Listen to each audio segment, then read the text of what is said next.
My name is Dr. Ruth Edwards. On behalf of the library, we just want to welcome you. Thank you for coming and participating in the civil discourse that is about our community and how we operate and how things are done. At this time, I'm going to turn it over to our anchor, our former anchor from Channel 6 News, Lauren Rowe, who's going to be the moderator for today's activity, and she will take it from here. Lauren? Thank you.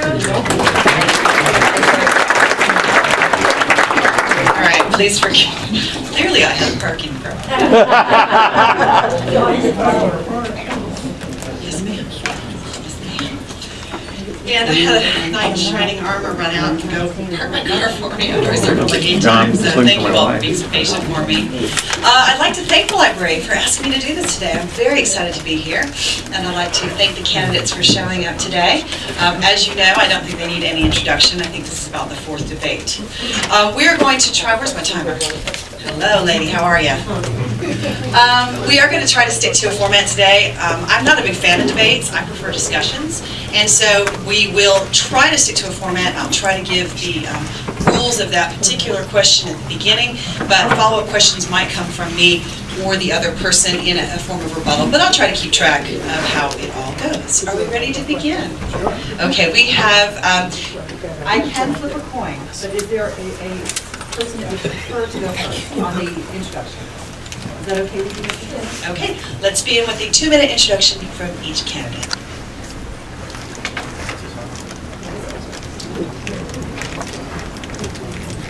Better?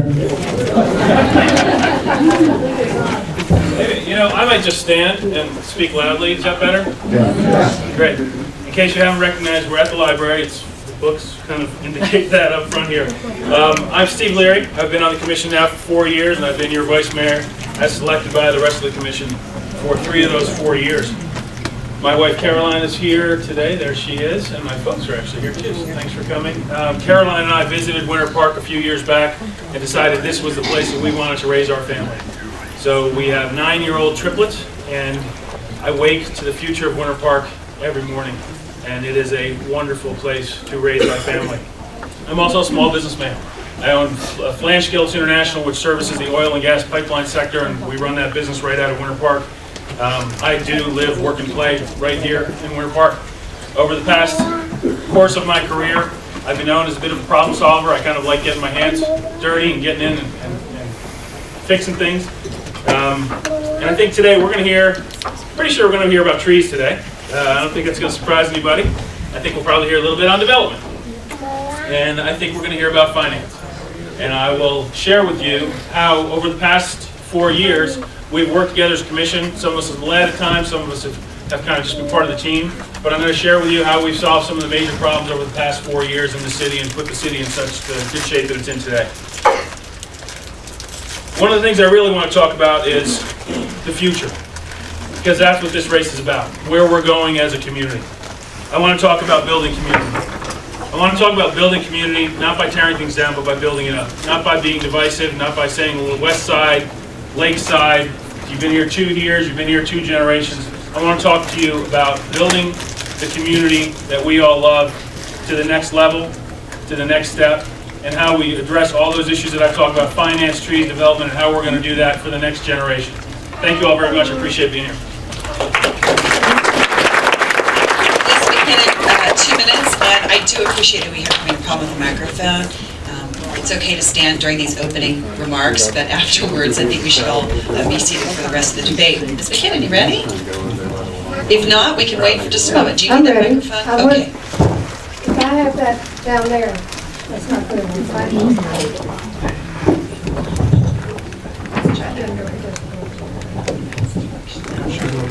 Can you hear me if I'm... Is that okay? Good.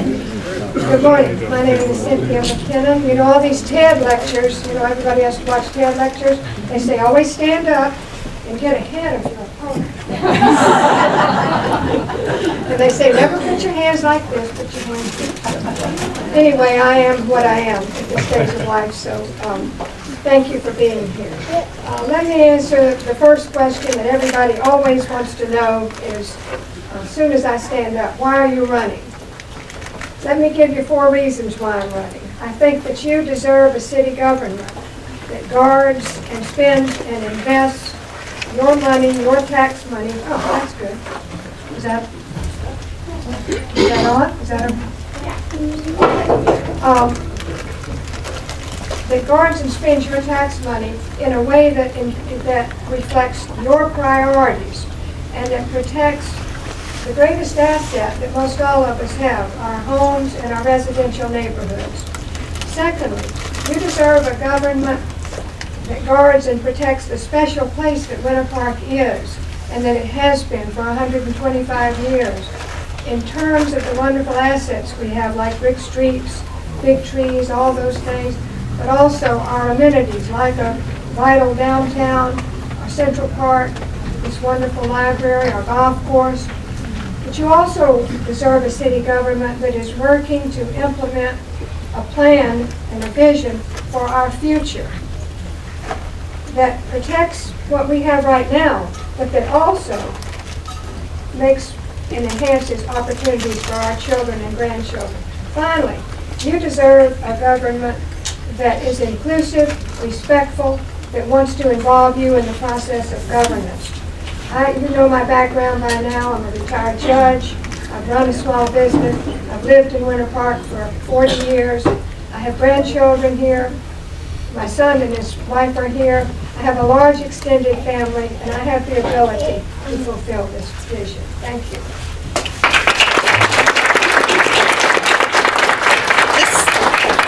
This first question is for both of you.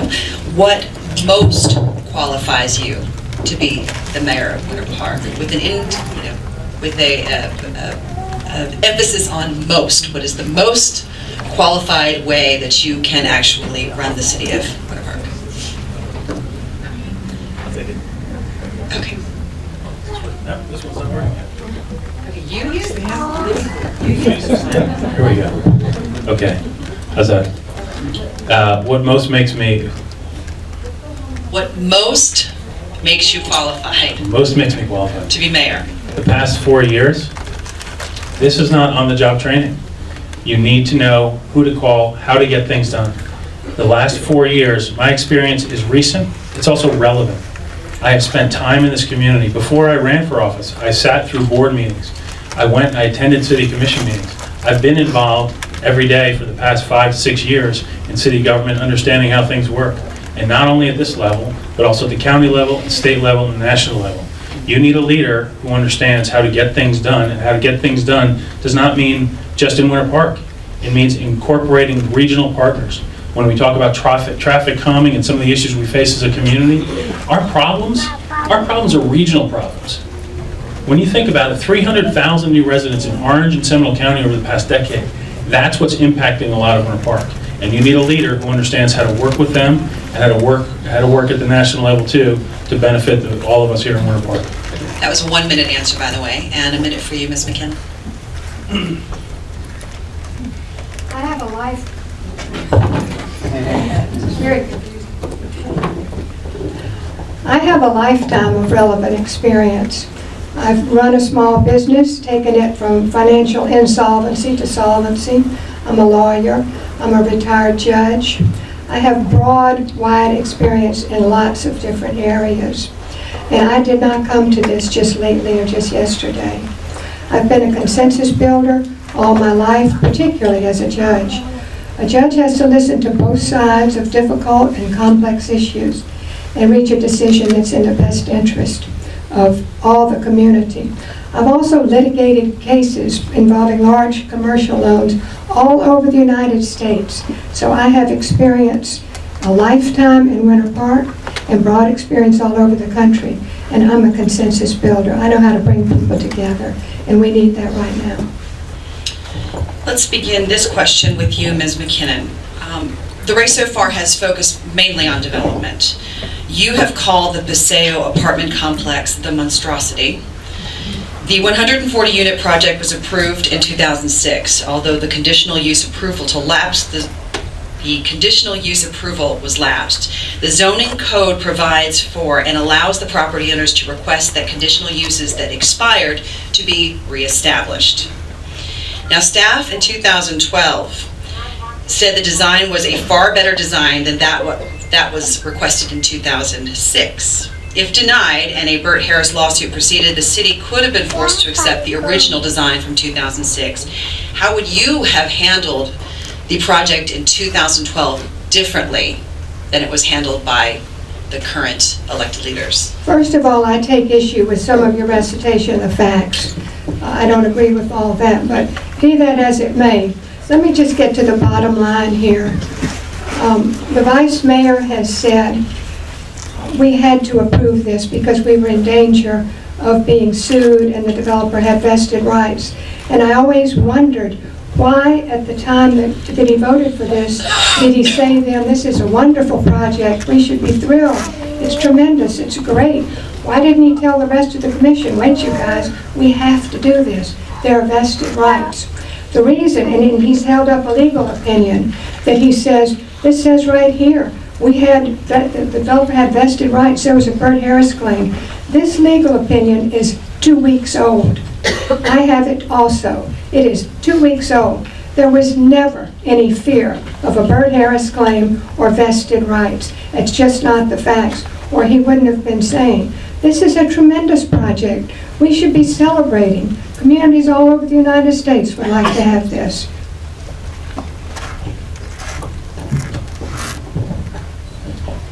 I don't believe there's an answer to that question except to challenge your facts. Those facts are what they are, and those facts have been documented since 2012. And as far as the Burt Harris claim, when the City Commission is discussing projects, we speak to attorneys offline. We speak to staff offline. That's what we do. We don't sit there. My opponent is a judge. Imagine if we sat in the City Commission meeting and asked the city attorney, do you think they have a great Burt Harris claim? And if he says yes, guess what's Exhibit 1 in the trial? City attorney said they had a great Burt Harris claim. We talked to city staff prior, and they said, guys, this is going to be tight. You want to risk it? Here's the risk. If we get charged with Burt Harris and we lose, we're going back to a worse project. We made this project better. You may not like it. I may not like it. The thing's not done yet. Let's wait and see what happens. But we made that project 74,000 square feet smaller than it was supposed to be. Again, we made the project better. I'm very proud of what we did and how we worked with them to make it a better project. Okay, a follow-up question to that. I'm looking at the staff notes from September 24th of 2012. In it, the staff summary says, if the 2012 project is denied, then other option for the property owner is to ask to reestablish the previous conditional use, that which was approved in 2006. Well, my question to you, Ms. McKinnon, again, would you have preferred, if in fact they had sued the city and lost, would you have preferred the project from 2006 or the project from 2012? That's also speculative. It's impossible to answer such a question. It's also a loaded question. It's a, are you still beating your wife question. I've already said, I don't accept some of the facts that you have laid out here. The fact of the matter is, there is no record evidence that there was any concern about a Burt Harris claim. That's probably why Mr. Leary asked Larry Brown February the 4th to go back over this and give him a legal opinion. There were no vested rights, no permits were pulled. You may hear people talk about grandfathering in permits. That's a legal fiction. There's no such thing as that. They expired. This project was welcomed and people were crazy about it on the commission at the time. This is a manufactured argument for this debate. There was never any vested right. And in fact, the Burt Harris claim, the Burt Harris case that's been quoted to you, it was reversed. It's not even good law. Do you want to read that real quick? Let's do 30 seconds. I will tell you this. I'm not getting into the legal arguments. We hire a city attorney who's practiced in this matter, and that's the opinion he gave, and he said you don't want to get into this battle. If that's what you do, you take the advice of your legal attorney, your legal consultant. And I will tell you, this project, again, you may not like it, but go back and research what was approved before. 380-foot straight down Denning Avenue, 355 feet going down Canton, parking in the middle. There was no green space. This is a much better project. Again, you may not like it, and I'm very cool with that. but I will tell you, the project that was approved before was not as good. Okay, Mr. Leary, let's go to Trader Joe's, another contention throughout this race. But I have a question about this, because clearly parking is a problem in the Trader Joe's complex, and the developer was allowed to put parking across the street for his store. I don't know. I wouldn't cross 1792 to go to a grocery store. I clearly wouldn't do it with my children. And so I don't think many people would say that that was a good idea. Maybe hindsight's 20/20. But the question is, how do concessions like that even happen? And would you make deals like that in the future? Well, what we have to do is, again, go back to it originally. When Trader Joe's originally applied for all their permits, they met code, okay? We did not approve a Trader Joe's, we approved a supermarket on site. That's what we approved. I can't help that they're more popular than another supermarket. So they met their parking requirement. When they came back and asked to make one building a little bit bigger, I actually voted no. I said, I don't want that building to be bigger, I'm concerned about traffic. We lost that vote. Commissioner Cooper and I voted no, we lost that vote. But what we ended up doing was I made an amendment to the motion that we would have 40 parking spaces. They were due to have an additional 21 parking spaces. I asked them to make that 19 additional, so we ended up with 40 parking spaces. There's nothing in the code right now that prevents people from providing parking across the street as long as it's within 300 feet. How we address that, to your question, is we change the code. So you would make that deal again? I have to make that deal, quite honestly, because it's still within the code. They are allowed to provide parking as long as it's within 300 feet. Would you across change the that street. code if you could? I would bring that up to planning and zoning and get their opinion on it. That's What what do we you have think those of the advisory code? boards. I think the code has some challenges, but we're talking about one specific Do you thing. believe that grocery stores should be able to put parking spaces on the other side of 1792? Across 1792, here's what we've got to. Well, wait, I you're want your asking me. opinion. You're the candidate. This You're is what asking I'm me for a asking. blanket statement, and I don't have all the facts about that. I mean, you're asking for one. The code applies everywhere. We can't just make it. I can't just make it for Trader But Joe's. do you think that that was a good decision? It's a decision we have to make. We had to make. Okay. Folks, it was if we prevented it, it was against code. You can't say, you're telling me I'm lying. It's like, look in the code. You're allowed to park across the But you street. personally, as a father of young children, I don't go to would Trader you Joe's. think that it's a good idea I don't go to Trader you don't go to Trader Joe's? What store do you go to, sir?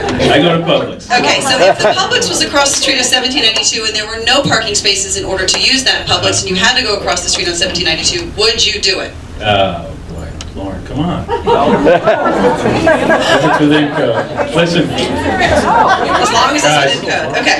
no, we have I'm to gonna give follow you a few code. more We just seconds talked because about I've code. interrupted you. I will. We just talked about code 2 seconds ago regarding Paseo, okay? We have to be very careful about how we interpret the code. I don't go to Trader Joe's. I'm nervous about the traffic too, so we tried to work with them. The original plan was to allow them to go down the street, but that was outside of 300 feet. So, Okay, he got a little bit of time, I'm not paying attention. I appreciate your signs. Maybe there should be one for the moderator. Ms. McKinnon, do you believe that those kinds of concessions should be made, and what would you do about it in the future? Because I know you don't agree with the concession. I would never have allowed the developer to offset parking, which is an inherent cost of developing across 5 busy lanes of 1792. Are there times when a concession for parking ought to be made? Sure there are. For example, the Alphon didn't have enough parking. So they parked some of the cars in the lot down the road, the Rollins lot, and they also entered into an agreement with All Saints Church for off-site parking. That makes perfect sense for them. There's no public safety issue. There's no question that was a good idea. But to ask citizens to walk across 5 lanes of busy traffic, I don't have any problem saying no. I would not have permitted that. So you personally cannot make that decision. So in the future, would you propose new zoning, or would you actually lead the charge for those zoning laws to be changed? I would vote against it in this particular instance. If you're asking me, can I think of a blanket rule that applies to every project? No, I'm not going to make that representation. Because, for example, the Alphon, perfectly okay with the Alphon. With this project, it was not okay. So you will not necessarily say today that you would not agree with a zoning rule that does not allow people to put parking for businesses across 5 lanes of traffic. Oh, I've said for this traffic, absolutely not, I wouldn't have done it. Okay. All right, let's move on, shall we? The question is for both of you, but I do want to start with you, Mr. Leary. You've spoken against what you call protectionism in the past. How do you define protectionism? And how does your own theory of preservation factor into your plans for Winter Park? You're looking at me as if you don't remember this. You mentioned the word in a conversation with the Orlando Sentinel editorial board. In what context? Protectionism? You were talking about how you didn't necessarily agree with protectionists. I swear. Well, you know what? Let's just change We're that talking then. about If you historic don't, preservation? Is it in that regard? you weren't speaking in it in that specific of a term, so that's why I'm asking you to define what you believe protectionism is and how your own kind of preservation would factor into your feeling about Winter Park. Okay. I believe, and I'm taking a stab here, I believe what I was talking about was regionalism. I don't believe that you can just hit the pause button in Winter Park. Building the walls around something is not protecting it. What we need to do is make sure our brand and our city is strong enough in working with our regional players. I mentioned it in my opening. Our region is growing so quickly, and we're expanding so greatly that the idea that we can just simply shut everything down is simply not good for the future, and it's not practical. We have to be able to work with our regional partners in order to create the Winter Park, keep this uniqueness of Winter Park, but at the same time maintain our ability and maintain our viability as a regional player. And that's how we do it. We work with regional partners. You just don't shut things down. And I think that's where I was going with the protectionism.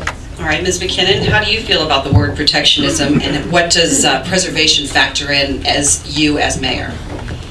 Are you talking about historical preservation, or what context are you talking about? It was not my word. It was not my word either. I know. Let me clarify for you. How does preservation factor in as a McKinnon mayor? Are you talking about historical preservation? Well, that's your definition. How would you like to define it? Well, let me try to address it the same way. This is Winter Park. Preservation is a word that's thrown around quite a bit here. Let me try and address it in the same context that Mr. Leary did. Of course, we're not going to build walls around our city. We want good development. My husband is a developer. I know what good development is.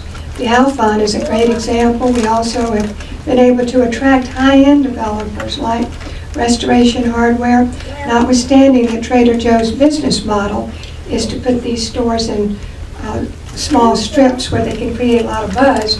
It's still a wonderful store. The C&L building is a wonderful development.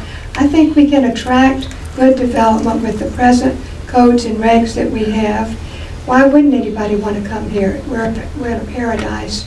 Of course we want good development, and we have the codes and the regs in place to provide for that. And I haven't ever heard anybody suggest that we would want to put a wall around our city. We all came here for all the right reasons, and other people will want to do that too.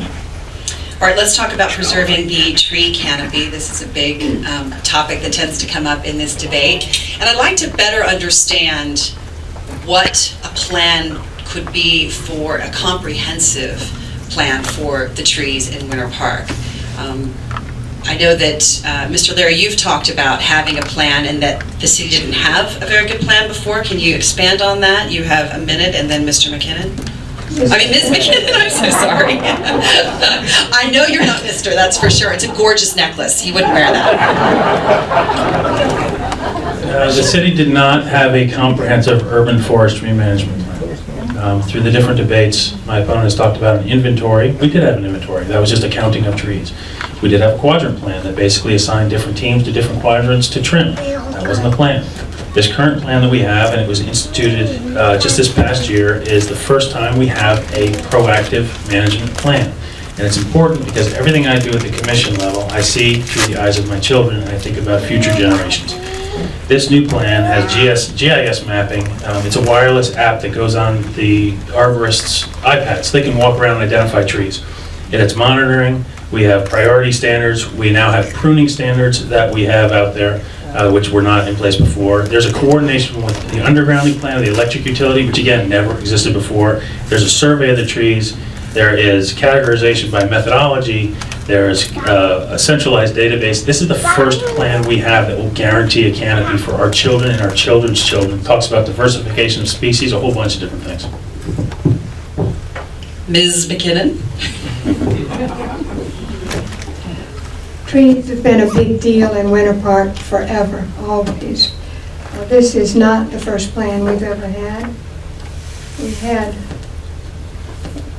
the City of Winter Park reforestation plan called RELEAF, R-E-L-E-A-F. This was before Mr. Leary came here, before he joined the commission. We had a plan. We've always had a plan for our tree canopy. We're not naive. That's one of the greatest assets we have. We didn't develop this interest all of a sudden. It's great that we're going to have a GPS you can walk around. We used to have 2 human beings who walked around all the time. Did you know Lee Mackin and John Lupo, 30 plus years with the city? They were walking around too. We have had plans. There's nothing new about this plan. They even used the old relief maps. Trees have always been a big deal. What's happened now is we no longer have a forestry division. Oh, I had a lot more I wanted to tell you about that. You want to move on, or you guys want to talk more about trees? Go back to this because Okay, you go. You go. 30 seconds, please, on This the is an clock. absolute major difference. I would tell you, there is a forestry department too. There still is a forestry department. All we did was we moved some services over to contractors who are getting the job done more efficiently, more effectively. Secondly, that is a reforestation plan. That talks about how we're going to reforest some areas. It does not talk about the management of the canopy. I keep saying it's an urban forestry management plan. It manages our canopy. We had 10,000 dead, diseased, and dying trees because we had no plan. We have a plan now to make sure we take some down and it'll benefit future generations. It's the first time ever. This could go on forever. We do contract out the maintenance now, and it's described as effective. I don't call effective those terrible Y cuts you see all over town now. That's a new thing. The reason we have those terrible Y cuts is because this new plan has a one-touch policy. They make these cuts, they don't have to come back for 7 or 8 years. We've never had that. They're now permitted to go as wide as 18 feet as a cut. They said, well, when we underground, we won't have to do that anymore. We're way behind in undergrounding, 7 or 8 years before that's corrected. Who's in favor of another rebuttal on trees? Say aye. Aye. Nay? Nay. Okay, we're moving on. See, I care about democracy, don't say I do. All right, Ms. McKinnon, you recently said that Mr. Leary voted for $1 million to go toward the the Dr. Phillips Performing Arts Center. You said that was done without any community input whatsoever. Would you like to expand on that comment? Yeah, it was done without community input whatsoever. I mean, I don't know what else to tell you. First of all, citizens heard that $100,000 had been pledged. It was really citizens digging around in all this.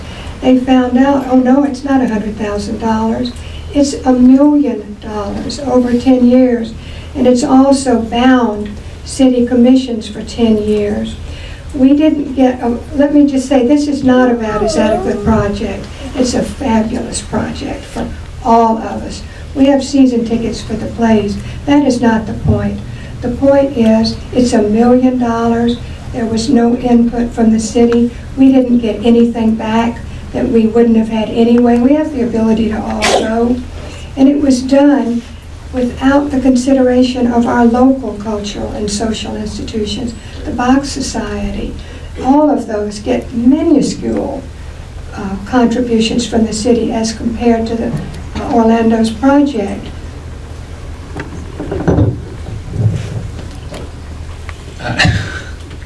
Some of this stuff, I mean, I think my opponent's used to not being challenged as a judge. Because I will tell you, to have no community input is simply not true. That's not how the system works. We had community input. It came before the commission. It came before the commission at least 2 readings, and then the final one was before the commission on the 3rd reading. It had community input. We had people get up and stand up and talk about it. I can tell you, I remember some of the faces that were in the audience that were there to discuss it. It had community input. Before, she just said, the undergrounding is behind budget, behind schedule, 7-8 years. That's just simply not true. We are on schedule with what was originally planned out when we brought forth the electric undergrounding plan. Folks, this is not the undergrounding plan. The Dr. Phillips Performing Arts Center was brought out in front of the public. And it was within our budget. It was within the original budget that the city manager brought forward. We didn't take money away from anything else for it. Look back at the original presentation of the budget, had $100,000 in it. It's 0.25% of our annual budget to support one of the greatest regional assets that this community will take advantage of. You can have a rebuttal on that, Ms. McKinnon. Well, if it was discussed with all of you, I don't know who you are, because all I've ever heard from any of you is this was a big surprise, and it was uncovered by citizens. There was no community dialogue about this at all. And as I've said, the point is not that this is a great regional asset. Of course it is. But this is $1 million. This is the only city in all of Orange County contributing. The other big contributors for $1 million are OUC, Universal, and Tupperware. That's the company we're in, no cities. Okay, I'm going to continue on this vein, even though I'm going to slightly change the subject. Mr. Leary, you told the Orlando Sentinel editorial board that support for baseball in Winter Park was anecdotal at best, mostly emails, no formal polling. So the question, which will go to both of you, but we'll start with you, Mr. Leary, to what extent should the mayor and the commission go to accurately gauge support from the public for community projects? To what extent should the mayor and the commission go? Well, I think we should go to great lengths. I think we're doing that with the visioning process that, I don't remember whether I either moved the motion or seconded it. We go to great lengths to try to include the community. As far as baseball goes, we hadn't gotten there yet. We were still investigating whether it made sense financially, whether the partners still wanted in, whether we could do it. We were trying to pull together a baseball team, a developer, the county, the city of Winter Park, and Rollins College. I mean, we were juggling and trying to make sure that all parties wanted to stay interested. When one of the parties decided that they weren't interested and pulled out, that's when the whole thing came down. We never got to that next stage where we said to the citizens, here's the deal. We had many open community forums for people to come and listen, but we never got to the stage where we said, here are the 3 different options, what do you guys think?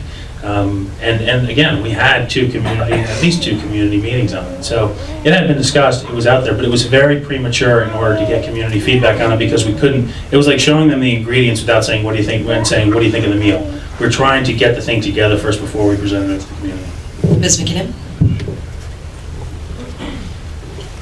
My recollection is with the baseball stadium, the train had left the station, and the citizens became very alarmed at the impact that baseball stadium so close to a residential neighborhood, specifically the College Quarter. The citizens were very alarmed about that. I think the fact of the matter is the city didn't decide, oh well, we're not going to do this. The facts are that these citizens were so alarmed about it, and they couldn't get any traction with the city, couldn't get the city to reconsider this or slow down, listen to them. The citizens said, well, we can't get through to the city. They had to go to Rollins. It was Rollins that pulled the plug on this. They said, we want to be a good neighbor, and the citizens don't want it. We might still have it if the city had just rammed it down everybody's throats, but it was Rollins that pulled the plug, not the citizens. Okay, so now that not the city. We've had now a little history lesson on the controversy, but let's go ahead and answer the question that I asked. To what extent should the mayor and the commission go to? Are public hearings, maybe 1 or 2 for a vote? Are Monday 3:30 commission meetings enough? Or do you need to go further to gauge the public opinion of your constituents? I think it really depends on the issue. Some things are a lot more complicated than other things and require more education. I think this was one of those where there was not enough interaction with the city, with the citizens. I think that's been characteristic of city government the last 4 or 5 years. if you go to city commission meetings and you sit in the audience, you just see people around you grimacing and just cringing at some of what goes on with respect to respecting citizens' differing opinions if they're not what commissioners want to hear. I don't think there has been the sort of transparency and the give and take that there ought to be with citizens. Now, how much of that give and take there ought to be, it really depends on how complex the issues are. Some of these development projects are so complicated, they require lots of interaction with the city. But the city needs to act like, yeah, we want your interaction. We're interested in hearing from you. Mr. Leary? To answer the question, yes, the city should. And the city was going to do that, specifically with baseball. We also had advisory boards looking at this. So citizens have been involved. The citizen advisory boards, I believe P&Z and I think EDC also looked at it. So there was multiple opportunities to get involved. But again, it wasn't soup yet, and we didn't really have anything concrete to present as officially. And especially if we had to go bond something, that was obviously going to have to go to referendum, so that would have been in front of the citizens. But there's plenty of opportunity, and I think we do. We do that, and we would have done this had we gotten probably to the next step, had we nailed down the sites, had we discussed the finances. There would have been much more community input, but we just weren't at that stage yet. But yes, the city should be doing that. Okay, we're going to get back to decorum, but I do want to ask this question because you just made a nice tangent to it. Comes from the audience. There's been some talk about changing the way in which advisory board members are chosen. Why do you believe this process needs to be changed, if you do believe that? And how would you change the process by which advisory board members are chosen? Do you want to begin, Mr. Leary? I'm happy to look at that. I think that it's the first I've really heard any complaints that people have come forward as over the past couple of weeks during some of these debates. But as far as the advisory boards, it's been that way for as far back as I can remember. And you do have an opportunity, the commission members have an opportunity to say to the mayor on the days, we approve. The mayor just doesn't appoint. The mayor nominates and we approve. So it has to have a simple majority in order to appoint someone to these boards. The majority of the appointments are 5-0. I mean, and that's, I think, another thing, that there's this rumor out there that we don't get along and we don't vote. 93% of the time last year, we voted 4-1 or 5-0 on things. But back to that really quickly, advisory boards. I'm happy to look at another solution, but certainly I've had the opportunity to say, Mr. Mayor, I know this person, he'd be a great addition to the board. I know this lady should be a nice addition to the board. There is that opportunity, there is that discussion. So, yeah, we can look at a different solution now. I have to say I'm not really comforted by the fact that 93% of the decisions are unanimous. It's the 7% we have to worry about. Most of the business that comes before the commission is fairly routine, but on the big votes, the things that the citizens are heavily invested in, the record is so clear. It's 3-2, 3-2, 3-2 over and over. With respect to boards, former mayors and former commissioners have all verified the fact that it used to be that the appointment of board members, the nomination would rotate among commissioners. Under the present system, we've had this buddy system where the mayor has chosen whomever he wants with very little input. Many of you have told me you've applied and you don't even get a response. You never get on the board. I don't have first-hand experience with this. I know this from dozens and dozens of you who've told me what your experience with trying to get on a board is. Did you need a rebuttal? I'll just quickly say I have the support of former mayors, and I'm looking at two of them now who are shaking their heads and saying that's not accurate. So the fact is that it has been this way, and we do have the opportunity. The boards, this anecdotal information, these comments are just. I mean, I don't focus on the 7%. I focus on the 93%. I focus on the majority of stuff. We have a great commission working together. We have gotten amazing things done over the past 4 years, and it's just I'm not sure where this information is coming from. Okay, let me move on to decorum for a moment because I think you just made a comment that might be a good segue here. You said you you want to focus on not the 7% of disagreement, but the agreement among the commission. But here is an interesting article. My friend over at the Sentinel, Beth Cassett, wrote it over the summer. She was writing about a contentious commission meeting. And she said, when it comes to public discourse, Winter Park is about as sophisticated as Honey Boo Boo. During this commission, as she reports, a couple of dozen people had shown up to talk against changing the city's development plan. That was the topic. And Mayor Ken Bradley was quoted to say that he did not want to hear from the same 24 angry people again on this issue. So my question to you two would be, what will be your approach to working with vocal groups in the city, even if they are in the minority? Let's begin with you, Mr. Leary. Listen to everybody. I've heard before, I'm not Ken. I think Ken's done a great job of managing things. Ken and my personalities are completely different. I work every day. I work with international groups. I can't even speak half the languages they come at me with to work our business. So I'm used to doing that. I'm one of 6 kids. I have 21 nieces and nephews.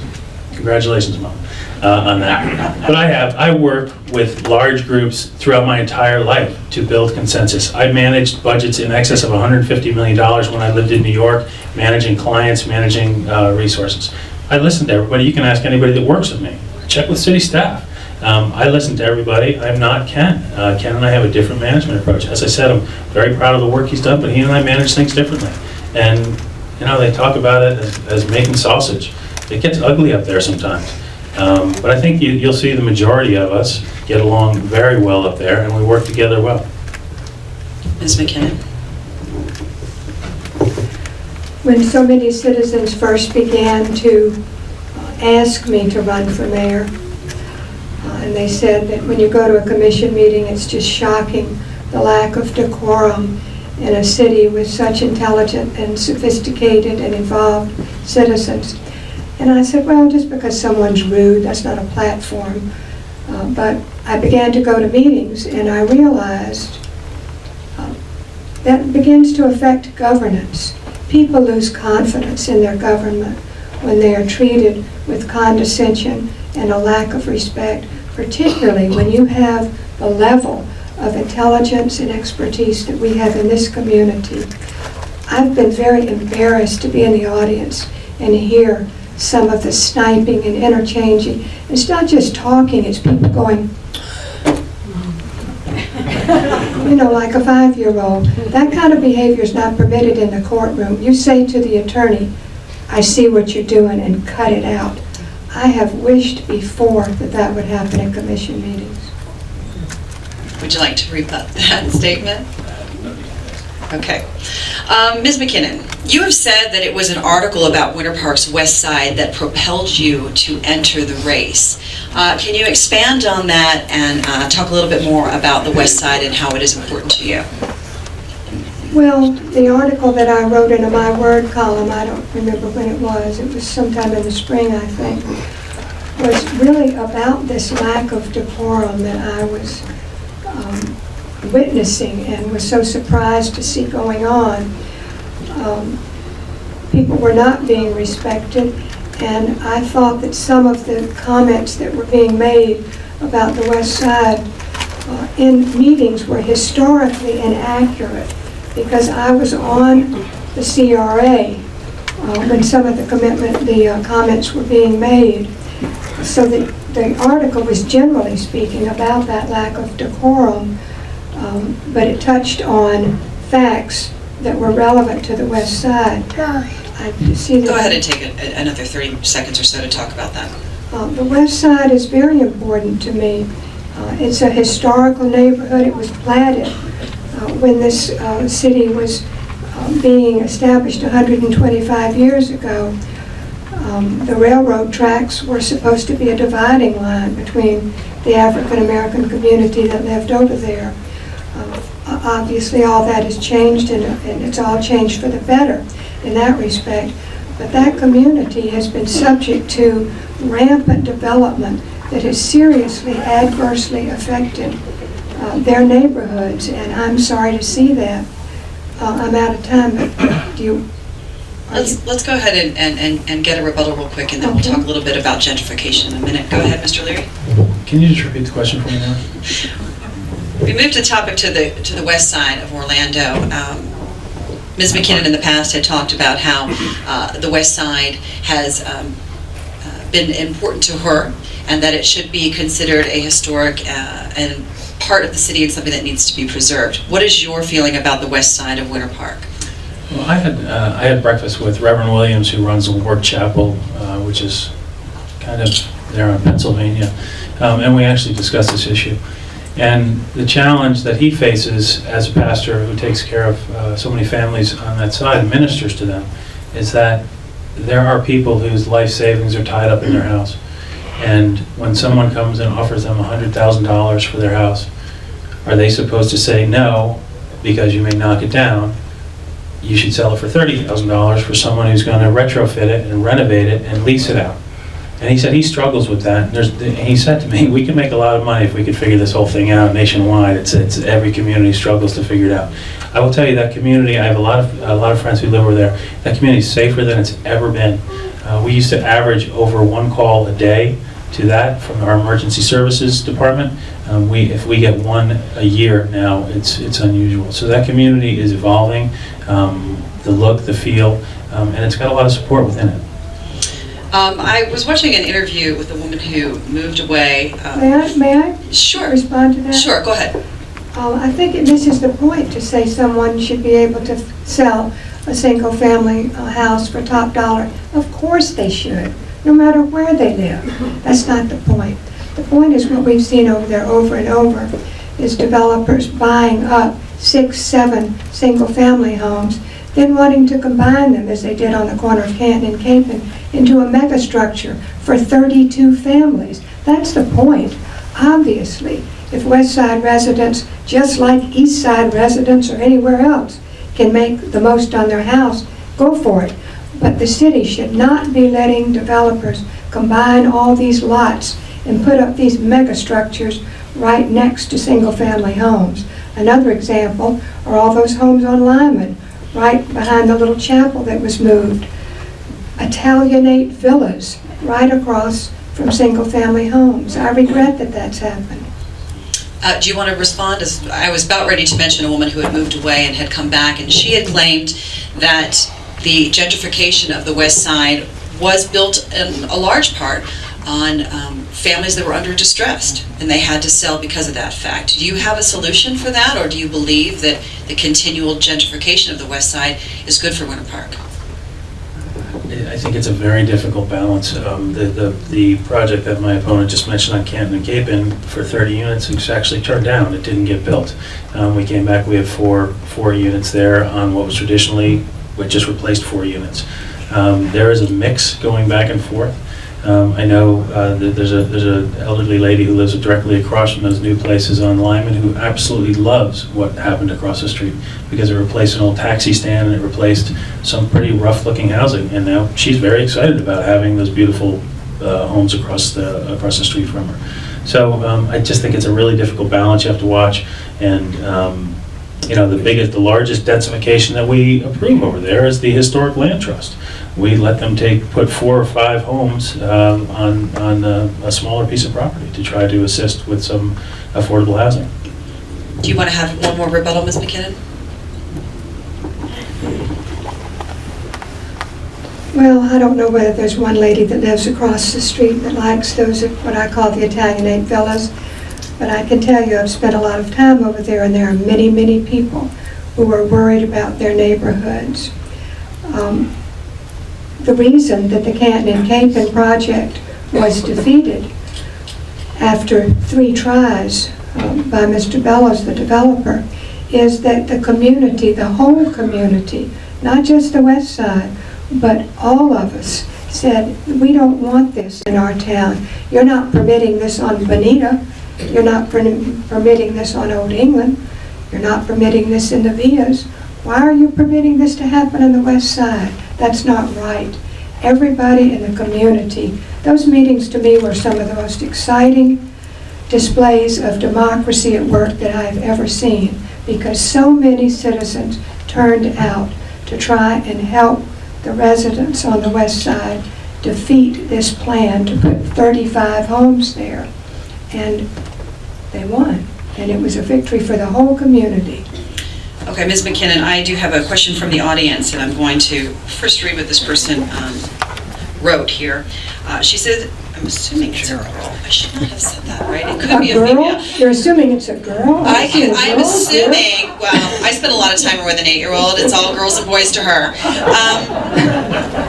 I'm assuming this is female writing, which I shouldn't, because everybody's writing, whether you're a man or a woman, is better than mine. So this person in the audience said, I was watching a video on YouTube from the Florida Citizens Against Racism.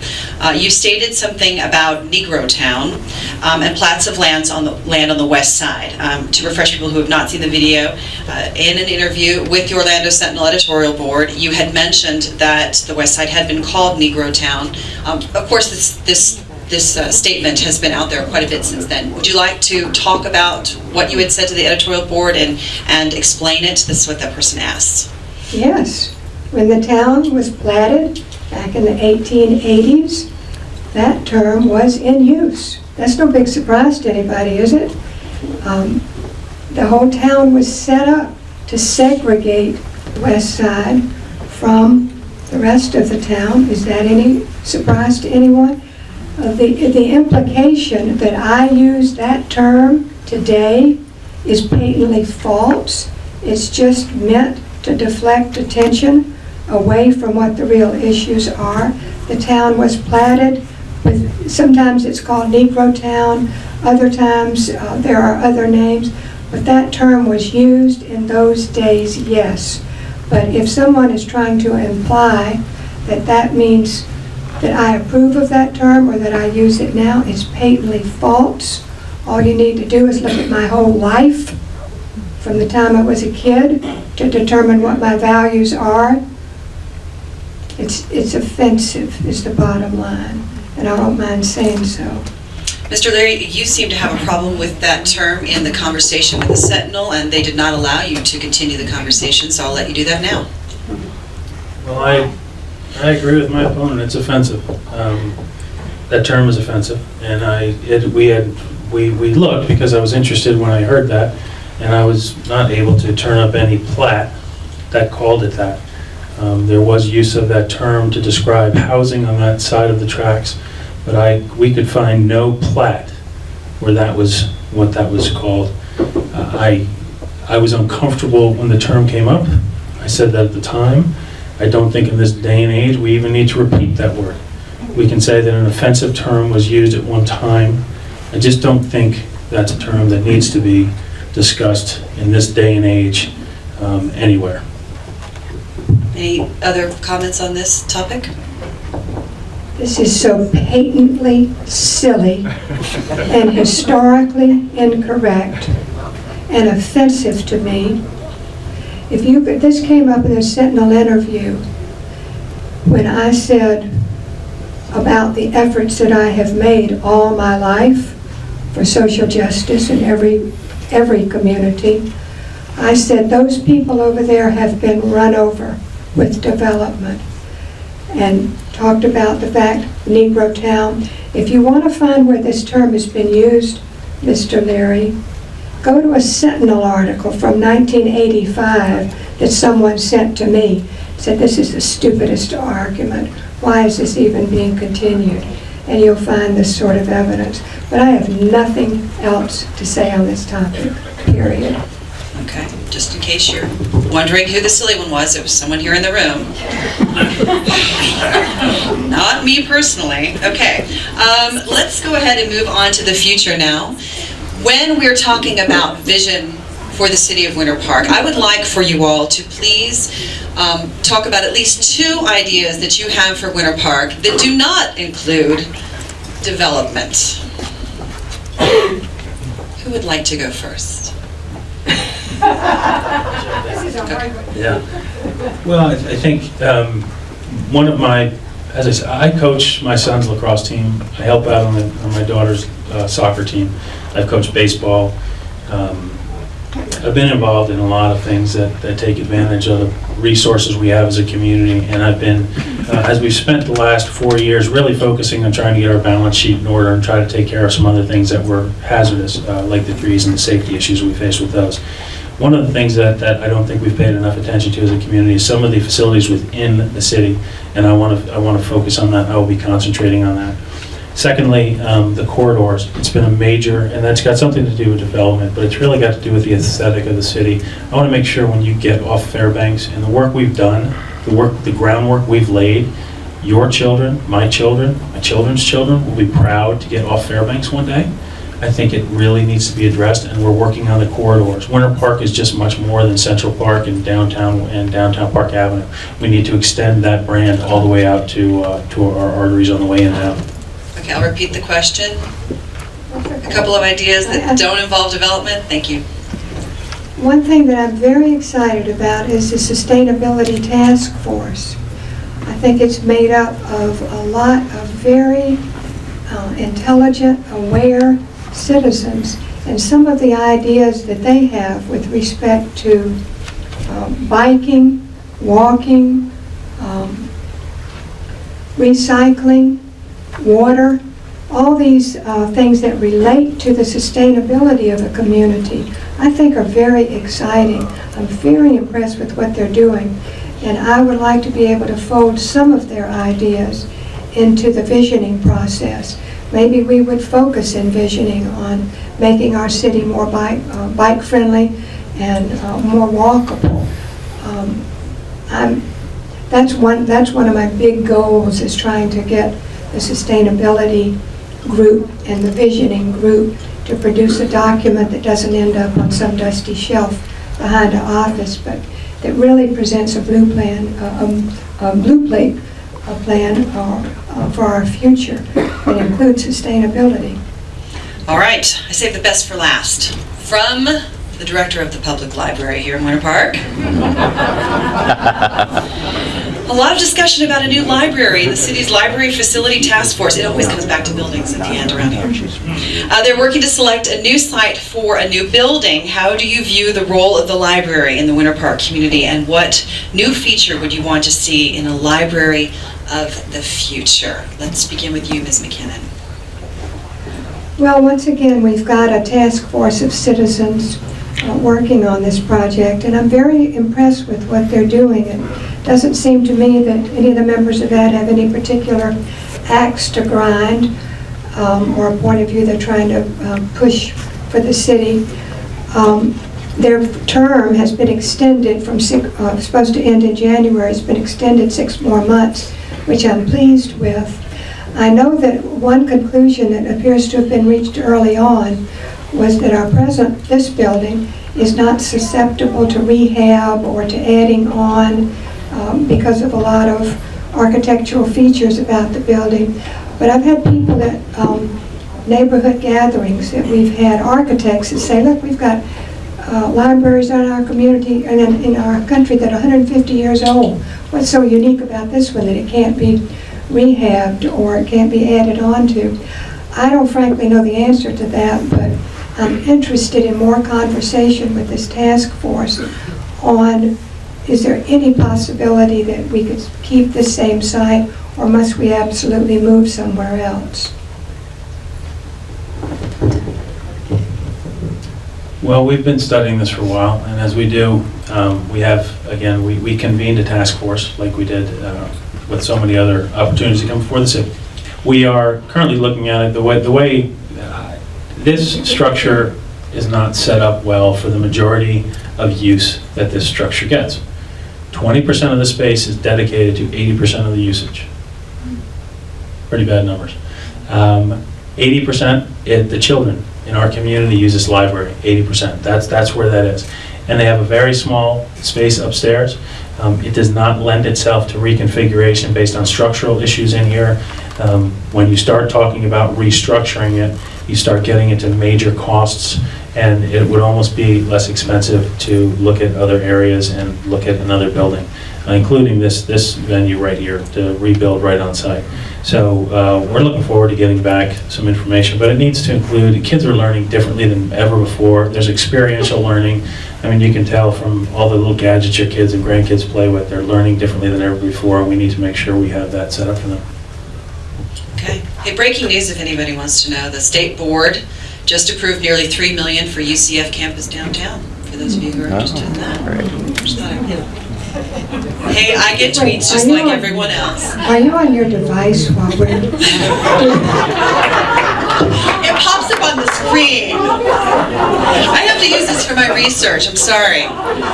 Okay, I think we've come to this point where we do need to have closing statements. I think we can keep them pretty quick. A minute apiece would be, unless you want two.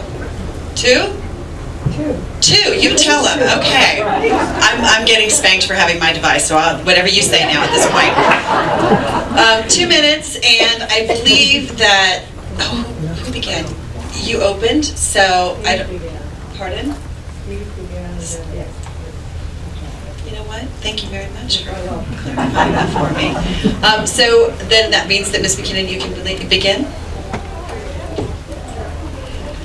Thank you all very much for being here. These debates have been such a credit to our community and the involvement. Please forgive me for reading a lot of this, but there's so many points that I want to make in a brief amount of time. I don't want to miss anything. I do have a vision for our future. I have a vision that includes a budget that reflects your priorities, that funds local, social, and cultural services and institutions, funds the trees, and has a police force that is up to full strength, which it's not now. We're presently down 4 officers. Secondly, I have a vision for a tree canopy that's healthy and thriving because we have aggressive maintenance and replanting programs. I also have a vision of a city in excellent financial shape because the budget continues to grow as property values increase and higher-end commercial businesses thrive on a revitalized and redeveloped corridor into the city, like Fairbanks and Lee Road. I also have a vision where families can safely bike and walk on city streets because bike lanes have been added and traffic is safely managed. I will leave you with 4 reasons why I think you should vote for me. I will follow your budget priorities. I don't have any agenda of my own, any axe to grind. You are my agenda. Trees, smart development like the Alfond, and traffic safely managed. I have the education, the training, the experience, and the temperament to work with you to make the city that we love even better than it is right now. Thank you very much.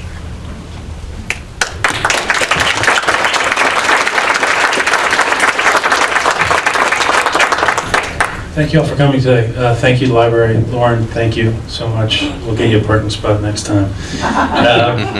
You know, the city, this race is about the future. A lot of the groundwork that we have laid over the past 4 years has been set up for the future. I live with the future every day. I see my children, and that's why I do what I do. That's what I do in my business. I am very proud to have the support of former mayors who know what it takes to sit in that seat. We talk about safety in this town. I'm very proud to have the endorsement of the Winter Park professional firefighters who knows what it takes to provide safety to this community. I'm very proud we talk about property values. Property values, our homes are our largest single investment for most of us. The property values in this town, just this last year, up 9% the average sales price. I'm very proud to have the professional Orlando Regional Realtors Association endorsement as well, people that are focused on that. Folks, we have spent the last 4 years in preparing for the future. Something that people may not know about: quiet zones. Quiet zones through the state are because of the work of this commission.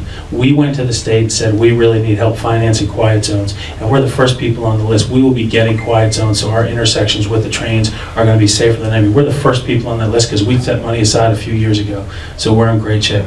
This commission and my participation in this commission has set up a well for the future. We have our first ever urban forestry management plan. We're going to have a tree canopy for our children and our children's children. Our budget, we have not raised tax rates in 6 years, and we have put $12.3 million in the bank. 28% of our annual general fund. We have done a tremendous job of managing your money.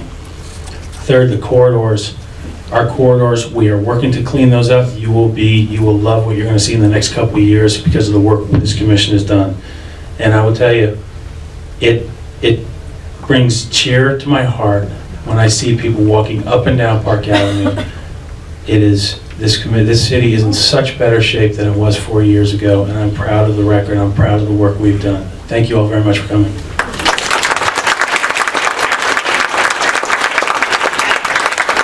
I want to thank both of the candidates for being here today and for tolerating my questions, and also for the Winter Park Public Library for inviting me. I just want to say just a few things. I've been in the journalism business for a very, very long time, and if there's one thing I've always tried to communicate to those people who listen, is that there's no bigger service to the public than to run for public office. And so they deserve a huge round of applause for being here. And I also appreciate Winter Park because you are the most civic-minded of anybody that I know in Central Florida. So thank you all very much for participating in your government. Thank you.